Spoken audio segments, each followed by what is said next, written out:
नमस्कार रिपब्लिक ओडिशा को स्वागत। देश आज 74तम स्वाधीनता दिवस पालन करुथिबा समय रे लालकिला रे पताका उत्तोलन करिसेंती प्रधानमंत्री नरेंद्र मोदी।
तेबे लालकिला गस्त करने पूर्व प्रथम से राजघाट जाई महात्मा गांधी को श्रद्धांजलि जनाइछंती।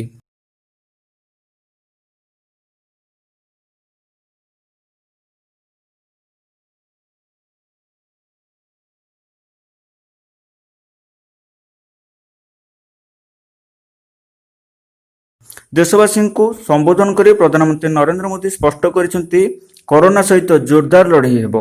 एथि सहित भारती माता को प्रति मुहूर्त में सुरक्षा देउथिबा जवान एवं पुलिस भाई मानक मध्य अभिनंदन जनाइछंती। तेबे कौन कहउछंती प्रधानमंत्री नरेंद्र मोदी, चलंतु नजर पकाइबा। मेरे प्यारे देशवासियों, हमारा देश कैसी कैसी कमाल करता है, कैसे कैसे आगे बढ़ता है, इस बात को हम भली भांति समझ सकते हैं। कौन सोच सकता था कि कभी गरीबों के जनधन खाते में लाखों करोड़ों रुपए सीधे ट्रांसफर हो जाएंगे। कौन सोच सकता था कि किसानों की भलाई के लिए एपीएमसी जैसा एक्ट में इतने बदलाव हो जाएंगे। कौन सोचता था हमारे व्यापारी आलम पे जो लटकती तलवार थी, एसेंशियल कमोडिटी एक्ट, इतने सालों के बाद वो भी बदल जाएगा। कौन सोचता था कि हमारा स्पेस सेक्टर हमारे देश के युवाओं के लिए खुला कर दिया जाएगा। आज हम देख रहे हैं, राष्ट्रीय शिक्षा नीति हो, one nation one ration card की बात हो, वन नेशन वन ग्रिड की बात हो, वन नेशन वन टैक्स की बात हो, इंसॉल्वेंसी और बैंकरप्सी कोड उसकी बात हो, चाहे बैंकों को मर्जर करने का प्रयास हो, देश की सच्चाई बन चुकी है, देश की हकीकत है। भारत में परिवर्तन के इस कालखंड में रिफॉर्म्स के परिणामों को दुनिया देख रही है। एक के बाद एक दूसरे से जुड़े हुए हम जो रिफॉर्म्स कर रहे हैं, उसको दुनिया बहुत बारीकी से देख रही है। और उसी का कारण है, बीते वर्ष भारत में एफडीआई में अब तक के सारे रिकॉर्ड तोड़ दिए। फॉरेन डायरेक्ट इन्वेस्टमेंट अब तक के सारे रिकॉर्ड तोड़ दिए। बीते वर्ष भारत में एफडीआई में 18% की वृद्धि हुई है, बढ़ोतरी हुई है। और इसलिए कोरोना काल में भी दुनिया की बड़ी बड़ी कंपनियां भारत की ओर रुख ले रही हैं। ये विश्वास ऐसे ही पैदा नहीं हुआ है, ऐसे ही दुनिया मोहित नहीं हुई है। इसके लिए भारत ने अपनी नीतियों पर, भारत ने अपने लोकतंत्र पर, भारत ने अपनी अर्थव्यवस्था की बुनियाद की मजबूती पर जो काम किए हैं, उसने ये विश्वास जगाया है। दुनिया भर के अनेक बिजनेस भारत को सप्लाई चेन के केंद्र के रूप में आज देख रहे हैं। अब हमें मेक इन इंडिया के साथ साथ मेक फॉर वर्ल्ड, ये मंत्र को लेकर के भी हमें आगे बढ़ना है। आज हमें फिर से संकल्प लेने की जरूरत है। ये संकल्प आजादी के लिए बलिदान देने वालों के सपनों को पूरा करने का हो।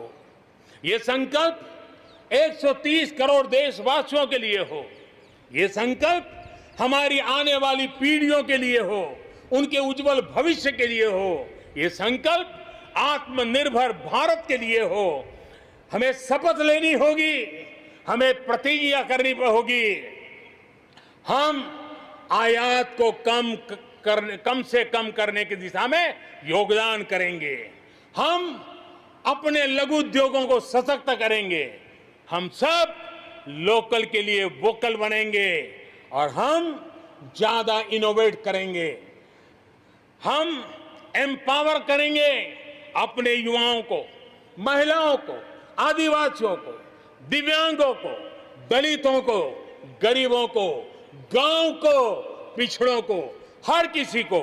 आज भारत ने असाधारण गति से असंभव को संभव किया है।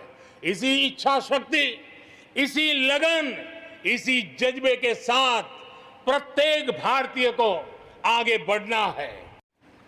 मेरे प्यारे देशवासियों, इस कोरोना के सेक्टर में, कालखंड में हेल्थ सेक्टर की तरफ ध्यान जाना बहुत स्वाभाविक है और इसलिए आत्मनिर्भर की सबसे बड़ी सीख हमें हेल्थ सेक्टर ने इस संकट के काल में सिखा दी है और उस लक्ष्य में प्राप्त करने के लिए हमें आगे भी बढ़ना है। अब देखिए, कोरोना के समय, उसके पूर्व हमारे देश में सिर्फ एक लैब थी टेस्टिंग के लिए। आज 1400 लैब्स का नेटवर्क है, हिंदुस्तान के हर कोने में फैला हुआ है। जब कोरोना का संकट आया तो एक दिन में सिर्फ 300 टेस्ट हो पाते थे। इतने कम समय में हमारे लोगों ने वो शक्ति दिखा दी है कि आज हर दिन 7 लाख से ज्यादा टेस्ट हम कर पाए। कहाँ 300 से शुरू किया था और कहाँ हम 7 लाख तक पहुंच गए। देश में नए एम्स, नए मेडिकल कॉलेज का निर्माण, आधुनिकीकरण की दिशा में निरंतर प्रयास ये हम कर रहे हैं। 5 साल में MBBS, MD में 45,000 से ज्यादा स्टूडेंट्स के लिए सीटों की बढ़ोतरी की गई है। गांव में 1.5 लाख से ज्यादा वेलनेस सेंटर और उसमें से करीब 1/3 तो ऑलरेडी कार्यरत हो गए हैं, जिन्होंने इस कोरोना में बहुत बड़ी मदद की है। कोरोना के काल में वेलनेस सेंटर्स की भूमिका ने गांव की बहुत बड़ी मदद की है। हेल्थ सेक्टर में आज से एक बहुत बड़ा अभियान शुरू होने जा रहा है और उसमें टेक्नोलॉजी का भी बहुत बड़ा रोल रहेगा। आज से नेशनल डिजिटल हेल्थ मिशन उसका भी आरंभ किया जा रहा है। भारत के हेल्थ सेक्टर में ये एक नई क्रांति ले आएगा। इलाज में आने वाली परेशानियां कम करने के लिए टेक्नोलॉजी का बहुत सुविचारित रूप से उपयोग होगा। प्रत्येक भारतीय को हेल्थ आईडी दी जाएगी। ये हेल्थ आईडी प्रत्येक भारतीय के स्वास्थ्य खाते की तरह काम करेगी। आपके हर टेस्ट, हर बीमारी, आपको किस डॉक्टर के पास कौन सी दवा ली थी, उनका क्या डायग्नोसिस था, कब दी थी, आपकी रिपोर्ट क्या थी, ये सारी जानकारी इस एक हेल्थ आईडी में आपको समाहित की जाएगी। डॉक्टर से अपॉइंटमेंट हो, पैसा जमा करना हो, अस्पताल में पर्ची बनवाने की भागदौड़ हो, तमाम दिक्कतें नेशनल डिजिटल हेल्थ मिशन के माध्यम से अनेक मुसीबतों से मुक्ति मिलेगी और उत्तम स्वास्थ्य के लिए हमारा कोई भी नागरिक सही फैसले कर पाएगा। ये व्यवस्था उसे होने वाली है। मेरे प्यारे देशवासियों, जब भी अब कोरोना की बात आती है तो एक बात स्वाभाविक है, हर किसी के मन में सवाल है, कोरोना की वैक्सीन कब तैयार होगी? ये सवाल हर एक के मन में है, पूरी दुनिया में है। मैं आज देशवासियों को कहना चाहूंगा, देश के हमारे वैज्ञानिकों की प्रतिभा एक ऋषि मुनि की तरह लेबोरेटरी में जी जान से जुटे हुए हैं। अखंड एक निष्ठ तपस्या कर रहे हैं, बड़ी कड़ी मेहनत कर रहे हैं।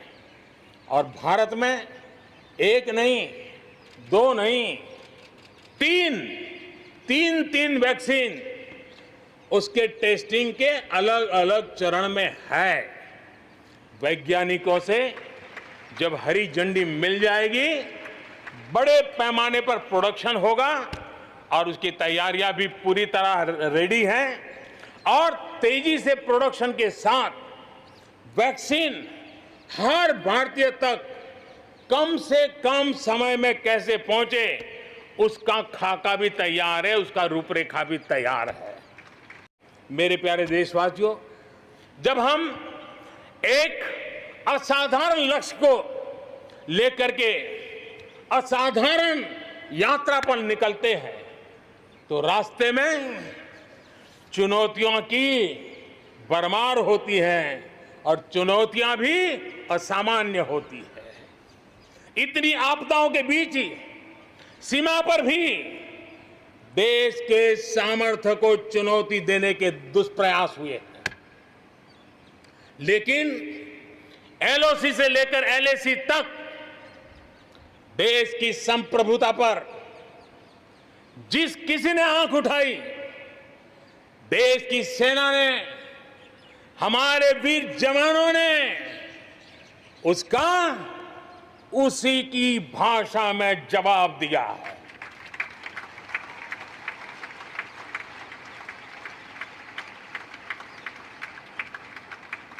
भारत की संप्रभुता की रक्षा के लिए पूरा देश एक जोश से भरा हुआ है, संकल्प से प्रेरित है और सामर्थ्य पर अटूट श्रद्धा के साथ आगे बढ़ रहा है। इस संकल्प के लिए हमारे वीर जवान क्या कर सकते हैं, देश क्या कर सकता है, ये लद्दाख में दुनिया ने देख लिया है।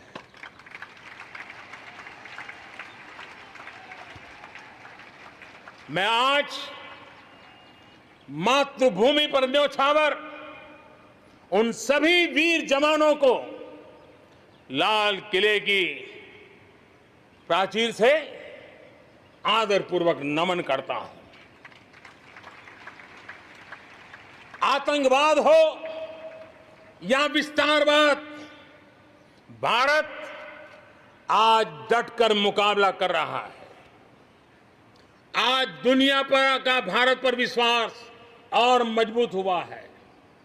पिछले दिनों संयुक्त राष्ट्र सुरक्षा परिषद के अस्थायी सदस्य के रूप में 192 में से 192 में से 184 देखो सो कहोगा भारत को समर्थन मिलना, ये हमारे हर हिंदुस्तानी के लिए गर्व दिलाता है। विश्व में हमने कैसी अपनी पहुंच बनाई है, उसका यह उदाहरण है। और यह तभी संभव होता है जब भारत खुद मजबूत हो, भारत सशक्त हो, भारत सुरक्षित हो। इसी सोच के साथ आज अनेक मोर्चों पर काम किया जा रहा है। मेरे प्यारे देशवासियों, भारत में महिला शक्ति को जब जब भी अवसर मिले, उन्होंने देश का नाम रोशन किया, देश को मजबूती दी है। महिलाओं को स्वरोजगार और रोजगार के समान अवसर देने के लिए आज देश प्रतिबद्ध है। आज भारत में महिलाएं अंडरग्राउंड कोयले की खदान में काम कर रही हैं, तो आज मेरे देश की बेटियां फाइटर प्लेन भी उड़ा करके आसमान की बुलंदियों को चूम रही है। आज भारत दुनिया के उन देशों में है जहां नौसेना और वायुसेना में महिलाओं को कॉम्बैट रोल में शामिल किया जा रहा है। गर्भवती महिलाओं को सैलरी के साथ 6 महीने की छुट्टी देने का फैसले की बात हो, हमारे देश की महिलाएं जो 3 तलाक के कारण पीड़ित रहती थी, वैसी हमारी मुस्लिम बहनों को मुक्ति दिलाने, आजादी दिलाने का काम हो, महिलाओं के आर्थिक सशक्तिकरण की बात हो, 40 करोड़ जो जनधन खाते खोले गए हैं, उसमें 22 करोड़ खाते हमारी बहनों के हैं।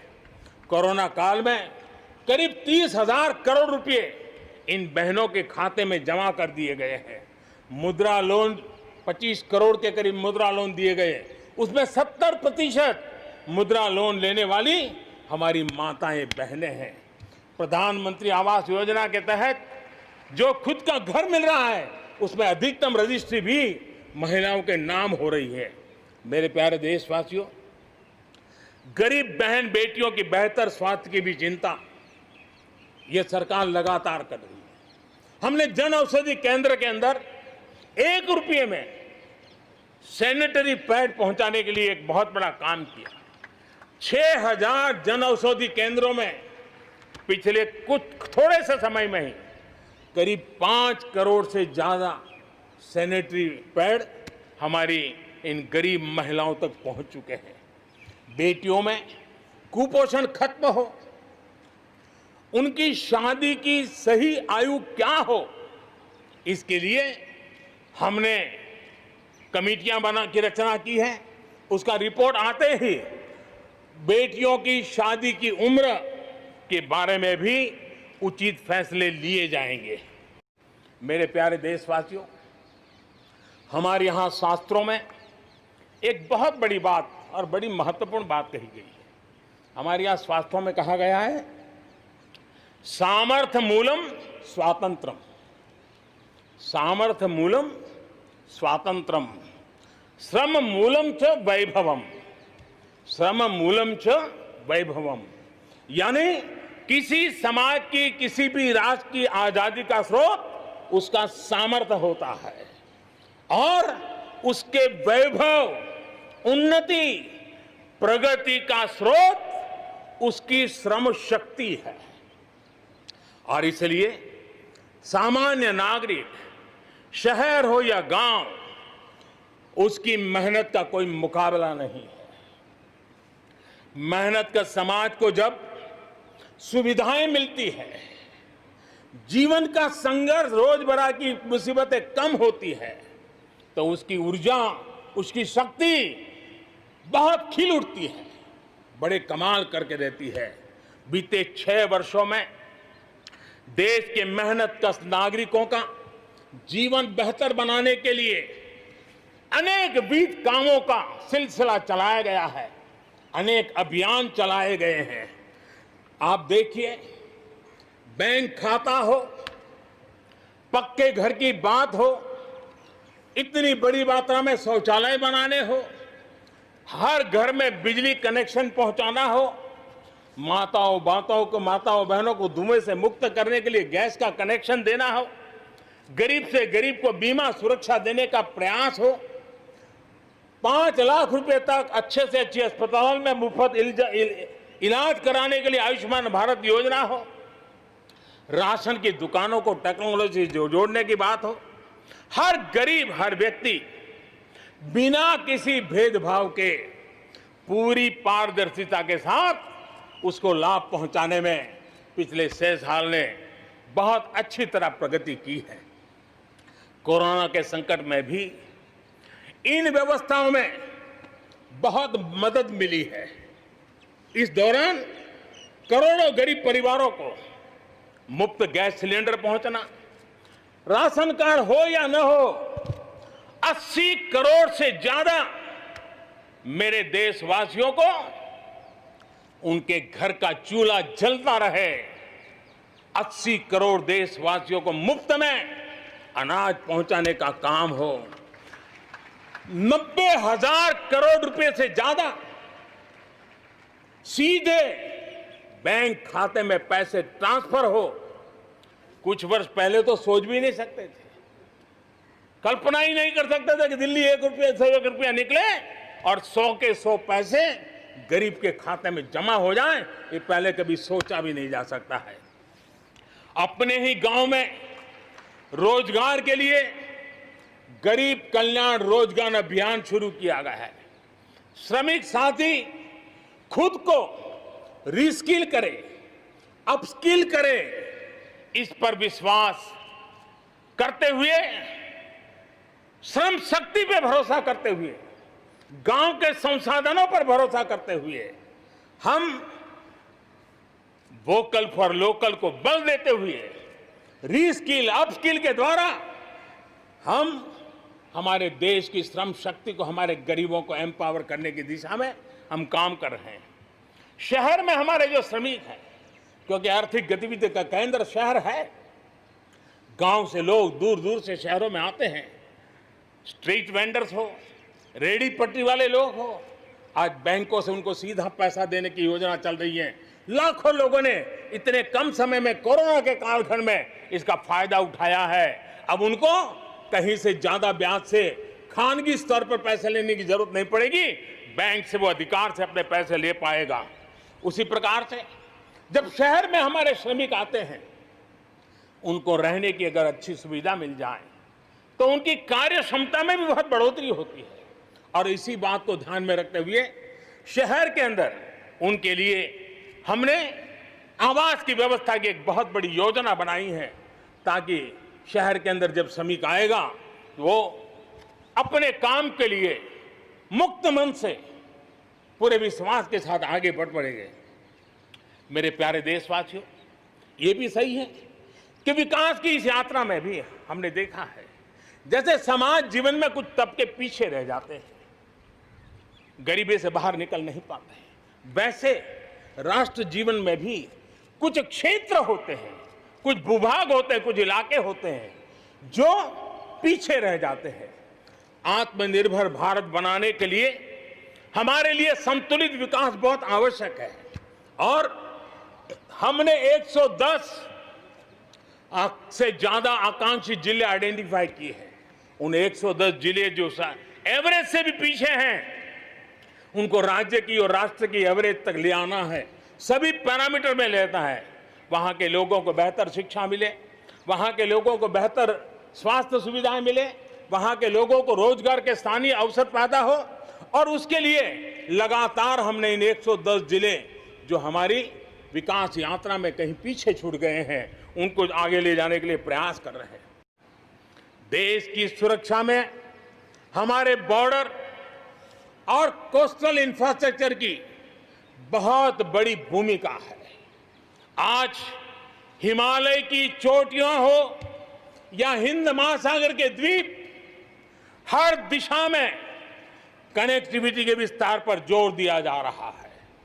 लद्दाख से लेकर के अरुणाचल प्रदेश तक बड़े पैमाने पर हमारे देश की सुरक्षा को ध्यान में रखते हुए नई सड़कें तैयार की गई हैं। देश में, मेरे प्यारे देशवासियों, हमारा इतना बड़ा समुद्र तट है, लेकिन साथ साथ हमारे पास 1300 से ज्यादा आइलैंड्स हैं। कुछ चुनिंदा आइलैंड के महत्व को देखते हुए तेजी से विकसित करने पर हम आगे बढ़ रहे हैं। आपने देखा होगा, पिछले सप्ताह 5 दिन पहले अंडमान निकोबार में submarine optical fibre cable project का लोकार्पण हुआ। अंडमान निकोबार को भी चेन्नई और दिल्ली जैसी इंटरनेट सुविधा अब उपलब्ध होगी। अब हम आगे लक्षद्वीप को भी इसी तरह जोड़ने के लिए काम को आगे बढ़ाने वाले हैं। अगले 1000 दिन में लक्षद्वीप को भी तेज इंटरनेट की सुविधा से जोड़ने का हमने लक्ष्य रखा है। देशवासियों के जीवन को, देश की अर्थव्यवस्था को कोरोना के प्रभाव से जल्दी बाहर निकालना आज हमारी प्राथमिकता है। इसमें अहम भूमिका रहेगी नेशनल इंफ्रास्ट्रक्चर पाइपलाइन प्रोजेक्ट की। इस पर 110 लाख करोड़ उससे भी ज्यादा खर्च किए जाएंगे। इसके लिए अलग अलग सेक्टर्स में लगभग 7,000 प्रोजेक्ट्स की पहचान कर ली गई है। इससे देश के ओवरऑल इंफ्रास्ट्रक्चर डेवलपमेंट को एक नई दिशा भी मिलेगी, एक नई गति भी मिलेगी। और इससे हमेशा कहा जाता है, ऐसे संकट की घड़ी में जितना ज्यादा इंफ्रास्ट्रक्चर को बल दिया जाए ताकि आर्थिक गतिविधि बढ़ती है, लोगों को रोजगार मिलता है, काम मिलता है, उसके जुड़े हुए कई काम एक साथ चल जाते हैं। छोटे बड़े उद्योग, किसान, हर मध्यम वर्ग को इसका बहुत लाभ होता है। और आज मैं एक बात स्मरण करना चाहता हूं, जब अटल बिहारी वाजपेयी हमारे देश के प्रधानमंत्री थे, तब उन्होंने स्वर्णिम चतुर्भुज की एक बहुत बड़ी दूरगामी असर पैदा करने वाली योजना को प्रारंभ किया था और देश के रोड नेटवर्क के इंफ्रास्ट्रक्चर को नेक्स्ट जनरेशन पर ले गए थे। आज भी वो स्वर्णिम चतुर्भुज की तरफ देश बड़े गर्व से देख रहा है। हाँ, हमारा हिंदुस्तान बदल रहा है, देख रहा है। मेरे प्यारे देशवासियों, अटल जी ने अपने समय में एक काम किया, लेकिन अब हमें उसे आगे ले जाना है, हमें नई ओर ले जाना है। और अब हम साइलोज में नहीं चल सकते। हम इंफ्रास्ट्रक्चर को, रोड का रोड वाला काम करेगा, रेल का रेल में चला जाएगा, न रेल का रोड से संबंध, न रोड का रेल से संबंध, न एयरपोर्ट का पोर्ट से संबंध, न पोर्ट का एयरपोर्ट से संबंध, न रेलवे स्टेशन का बस से संबंध, बस स्टेशन से संबंध, न बस स्टेशन का रेलवे। ऐसी स्थिति नहीं चले। अब हमें सारा इंफ्रास्ट्रक्चर एक कॉम्प्रिहेंसिव हो, इंटीग्रेटेड हो, एक दूसरे के पूरक हो, रेल से रोड पूरक हो, रोड से सी पोर्ट पूरक हो, सी पोर्ट से पोर्ट पूरक हो। ये हमें एक नए सदी के लिए हमें मल्टी मॉडल कनेक्टिविटी इंफ्रास्ट्रक्चर, इसको जोड़ने के लिए हम अब आगे बढ़ रहे हैं और ये एक नया आयाम होगा। बहुत बड़ा सपना लेकर के इस पर काम शुरू किया है और मुझे विश्वास है ये साइलोस को खत्म करके हमारे इस सारी व्यवस्था को एक नई ताकत देंगे। इसके साथ साथ हमारे समुद्री तट, विश्व व्यापार में समुद्री तटों का अपना बहुत महत्व होता है। जब हम पोर्ट लेड डेवलपमेंट को लेकर के चले हैं, तब हम आने वाले दिनों में समुद्री तट के पूरे हिस्से में 4 लेन रोड बनाने की दिशा में एक आधुनिक इंफ्रास्ट्रक्चर के लिए हम काम करेंगे।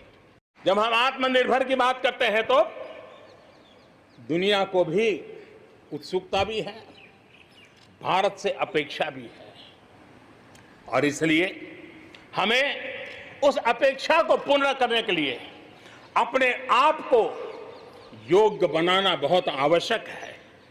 हमें अपने आप को तैयार करना बहुत आवश्यक है।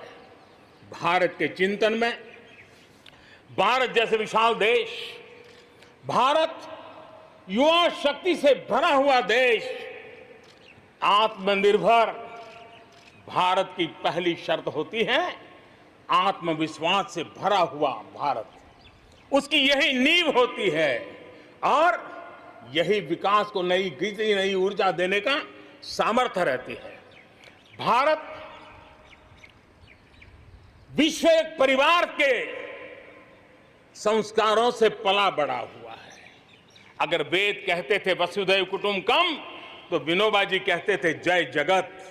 और इसलिए हमारे लिए विश्व एक परिवार है और इसलिए आर्थिक विकास भी हो, लेकिन साथ साथ मानव और मानवता का भी केंद्र स्थान होना चाहिए, इसका महत्व होना चाहिए। उसी को लेकर के हम चलते हैं। कोरोना वैश्विक महामारी के बीच 130 करोड़ भारतीयों ने संकल्प लिया, संकल्प आत्मनिर्भर बनने का। और आत्मनिर्भर भारत आज हर हिंदुस्तान के मन मस्तिष्क को में छाया हुआ है। आत्मनिर्भर भारत ये सपना संकल्प में परिवर्तित देख रहे हैं। आत्मनिर्भर भारत ये एक प्रकार से शब्द नहीं, ये आज 130 करोड़ देशवासियों के लिए मंत्र बन गया है। हम जानते हैं, जब मैं आत्मनिर्भर की बात करता हूं, हम में से जो भी 25-30 साल की उम्र से ऊपर होंगे, उन सब ने अपने परिवार में अपने माता पिता या अपने बुजुर्गों से सुना होगा कि भाई बेटे बेटी अब 20 साल 21 साल के हो गए हो, अब अपने पैरों पे खड़े हो जाओ। 20-21 साल में भी परिवार संतानों से अपने पैरों पर खड़े होने की अपेक्षा करता है। हम तो आजादी के 75 वर्ष के एक कदम दूर है, तब हमारे लिए भी भारत जैसे देश को अपने पैरों पर खड़ा होना अनिवार्य है, आत्मनिर्भर बनना अनिवार्य है। जो परिवार के लिए आवश्यक है वो देश के लिए भी आवश्यक है। और इसलिए, और मुझे विश्वास है, भारत इस सपने को चरितार्थ करके रहेगा। और उसका कारण मेरे देश के नागरिकों के सामर्थ्य पर मुझे यकीन है, मुझे मेरे देश की प्रतिभा पर गर्व है, मुझे देश के युवाओं में, देश की मातृशक्ति में, हमारी महिलाओं में अप्रतिम सामर्थ्य जो है उस पर मेरा भरोसा है। मेरा हिंदुस्तान की सोच, हिंदुस्तान का अप्रोच, इस पर विश्वास है। और इतिहास गवाह है कि भारत एक बार ठान लेता है तो भारत करके रहता है। और इसी के कारण जब हम आत्मनिर्भर की बात करते हैं तो दुनिया को भी उत्सुकता भी है, भारत से अपेक्षा भी है। और इसलिए हमें उस अपेक्षा को पूर्ण करने के लिए अपने आप को योग्य बनाना बहुत आवश्यक है। हमें अपने आप को तैयार करना बहुत आवश्यक है। भारत के चिंतन में, भारत जैसे विशाल देश, भारत युवा शक्ति से भरा हुआ देश, आत्मनिर्भर भारत की पहली शर्त होती है आत्मविश्वास से भरा हुआ भारत। उसकी यही नींव होती है और यही विकास को नई गति, नई ऊर्जा देने का सामर्थ्य रहती है। भारत विश्व एक परिवार के संस्कारों से पला बड़ा हुआ है। अगर वेद कहते थे वसुधैव कुटुंबकम, तो विनोबा जी कहते थे जय जगत। और इसलिए हमारे लिए विश्व एक परिवार है। और इसलिए आर्थिक विकास भी हो, लेकिन साथ साथ मानव और मानवता का भी केंद्र स्थान होना चाहिए, इसका महत्व होना चाहिए। उसी को लेकर के हम चलते हैं। आज दुनिया इंटरकनेक्टेड है, आज दुनिया इंटरडिपेंडेंट है। और इसलिए समय की मांग है कि विश्व अर्थव्यवस्था में भारत जैसे विशाल देश का योगदान बढ़ना चाहिए। विश्व कल्याण के लिए भी ये भारत का कर्तव्य है। और भारत को अपना योगदान बढ़ाना है तो भारत को स्वयं को सशक्त होना होगा, भारत को आत्मनिर्भर होना होगा। हमें जग कल्याण के लिए भी अपने आप को सामर्थ्यवान बनाना ही पड़ेगा। और जब हमारी जड़ें मजबूत होगी, हमारा अपना सामर्थ्य होगा, तो हम दुनिया का भी कल्याण करने की दिशा में कदम उठा सकते हैं। हमारे देश में अथाक प्राकृतिक संपदा है, क्या कुछ नहीं है। आज समय की मांग है कि हमारे इन प्राकृतिक संसाधनों में हम वैल्यू एडिशन करें, हम हमारे मानव संपदा में मूल्य वृद्धि करें, नई ऊंचाइयों पर ले जाएं। और हम देश में कब तक कच्चा माल विदेश भेजते रहेंगे, रॉ मटेरियल कब तक दुनिया में भेजते रहेंगे। और देखिए तो रॉ मटेरियल दुनिया में भेजना और फिनिश गुड को दुनिया से वापस लाना, ये खेल कब तक चलेगा। और इसलिए हमें आत्मनिर्भर बनना होगा। हमारी हर शक्ति पर वैश्विक आवश्यकताओं के अनुसार मूल्य वृद्धि करना है, ये हमारा दायित्व है। ये वैल्यू एडिशन करने की दिशा में हम आगे बढ़ना चाहते हैं। हम विश्व में योगदान करने के लिए हम आगे बढ़ना चाहते हैं। विश्व में हम कुछ न कुछ उसी प्रकार से कृषि क्षेत्र, एक समय था जब हम बाहर से गेहूं मंगवा करके अपना पेट भरते थे, लेकिन हमारे देश के किसानों ने वो कमाल करके दिखा दिया। आत्मनिर्भर भारत आज कृषि क्षेत्र में बना है। आज भारत के किसान, भारत के नागरिकों का ही पेट भरते इतना नहीं है।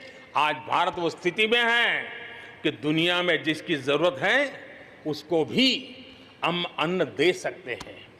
अगर ये हमारी शक्ति है, आत्मनिर्भर की ये ताकत है, तो हमारे कृषि क्षेत्र में भी मूल्य वृद्धि आवश्यक है। वैश्विक आवश्यकताओं के अनुसार हमारे कृषि जगत में बदलाव की आवश्यकता है। विश्व की अपेक्षाओं को पूरा करने के लिए हमने हमारे कृषि जगत को भी आगे बढ़ाने की जरूरत है। आज देश अनेक नए कदम उठा रहा है और इसलिए अब आप देखिए, स्पेस सेक्टर में हमने खुला कर दिया। देश के युवाओं को अवसर मिला है। हमने कृषि क्षेत्र को कानूनों से मुक्त कर दिया, बंधनों से मुक्त कर दिया। हमने आत्मनिर्भर बनाने का प्रयास किया हुआ है। जब भारत स्पेस सेक्टर में ताकतवर बनता है तो पड़ोसियों को जरूर उसका लाभ होता है। जब आप ऊर्जा के क्षेत्र में पावरफुल होते हैं तो जे देश अपना अंधेरा मिटाना चाहता है, भारत उसमें मदद कर सकता है। देश के जब हेल्थ सेक्टर का इंफ्रास्ट्रक्चर आत्मनिर्भर हो जाता है तो विश्व के अनेक देशों को टूरिज्म के रूप में, हेल्थ डेस्टिनेशन के रूप में भारत उनकी पसंदीदा बन सकता है। और इसलिए हमें आवश्यक है कि हम भारत में बने सामान की पूरी दुनिया में वाहवाही कैसी हो। और एक जमाना था हमारे देश में जो चीजें बनती थी, हमारे स्किल मैन पावर के द्वारा जो काम होता था, उसकी दुनिया में बहुत वाहवाह होती थी। इतिहास गवाह है। हमें जब आत्मनिर्भर की बात करते हैं तब सिर्फ इंपोर्ट कम करना इतना ही हमारी सोच नहीं है। जब आत्मनिर्भर की बात करते हैं तब हमारी ये जो कौशल्य है, हमारा जो ह्यूमन रिसोर्स का सामर्थ्य है, जब चीजें बाहर से आने लगती हैं तो उसका वो सामर्थ्य खत्म होता चला जाता है। पीढ़ी दर पीढ़ी वो नष्ट हो जाता है। हमें हमारे उस सामर्थ्य को बचाना भी है, बढ़ाना भी है, कौशल्य को बढ़ाना है, क्रिएटिविटी को बढ़ाना है और उसको लेकर के हमें आगे बढ़ना है। हमें स्किल डेवलपमेंट की दिशा में बल देना है। आत्मनिर्भर भारत के लिए, हमारे सामर्थ्य को बढ़ाने के लिए, मेरे प्यारे देशवासियों, मैं जानता हूं जब मैं आत्मनिर्भर की बात करता हूं तब अनेक आशंकाएं प्रकट भी की जाती हैं। मैं इस बात को मानता हूं कि आत्मनिर्भर भारत के लिए लाखों चुनौतियां हैं और जब विश्व स्पर्धा के मोड़ में हो तब तो चुनौतियां बढ़ भी जाती हैं। लेकिन देश के सामने अगर लाखों चुनौतियां हैं तो देश के पास करोड़ों समाधान देने वाले शक्ति भी है, मेरे देशवासी भी हैं जो समाधान का सामर्थ्य देते हैं। आप देखिए, कोरोना के संकट काल में हमने देखा कि बहुत सी चीजों के लिए हम कठिनाइयों में हैं, हमें दुनिया से लाना है, दुनिया दे नहीं पा रही थी। हमारे देश के नौजवानों ने, हमारे देश के उद्यमियों ने, हमारे देश के उद्योग जगत के लोगों ने बिड़ा उठा लिया। जिस देश में N95 नहीं बनता था बनने लगे, PPE नहीं बनता था बनने लग गए, वेंटिलेटर नहीं बनता था बनने लग गए।